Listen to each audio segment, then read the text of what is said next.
সাভারে ফুটপাত দখল ও তীব্র যানজটে জনজীবন চরম ভোগান্তিতে পড়েছে।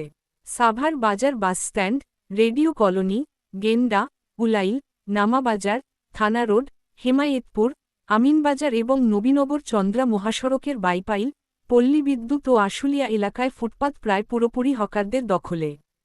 ফলে পথচারীরা বাধ্য হয়ে মূল সড়কে চলাচল করছেন এবং শহরজুড়ে দীর্ঘ যানজট সৃষ্টি হচ্ছে। যে পথ হেঁটে 15 মিনিটে পার হওয়া যায়, সেখানে যানবাহনে সময় লাগছে 1 ঘণ্টারও বেশি। বিশেষ করে অফিস সময়ে ও ইফতারের আগে পরিস্থিতি আরও ভয়াবহ হয়, হাসপাতালে যাওয়া রোগীরাও চরম দুর্ভোগ পড়ছেন। বিভিন্ন এলাকায় হকারদের কাছ থেকে নিয়মিত অর্থ আদায়ের অভিযোগ রয়েছে।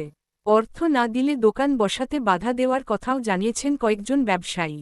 এ অবস্থায় সংশ্লিষ্ট কর্তৃপক্ষের কাছে সাভারের সড়ক ও ফুটপাতের শৃঙ্খলা ফিরিয়ে আনার দাবি জানিয়েছেন স্থানীয়রা। সাভার উপজেলা প্রশাসন জানিয়েছে, পরিস্থিতি নিয়ন্ত্রণে প্রয়োজনীয় ব্যবস্থা ও অভিযান চালানো হবে। ধন্যবাদ। আপনারা দেখতে পাচ্ছেন সাভারের সকল ফুটপাতগুলো, হাইওয়ের পাশে সকল ফুটপাতগুলো অবৈধ দখলদারদের মাধ্যমে দখল হয়ে যাচ্ছে, অর্থাৎ হকারদের মাধ্যমে এটা দখল হয়ে যাচ্ছে।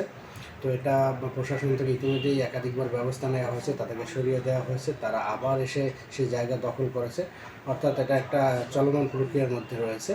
তবে আমরা এবার প্ল্যান করেছি যেটা তাদেরকে স্থায়ীভাবে তাদেরকে সরিয়ে দেব, অথবা তাদেরকে পুনর্বাসন করব, অথবা একটা ম্যানেজমেন্টের ভিতরে তাদেরকে নিয়ে আসবো, এবং এটা আপনারা অতি দ্রুতই দেখতে পাবেন। আশা করছি এই ঈদের আগেই আপনারা সেই বিষয়টা দেখতে পাবেন। ধন্যবাদ।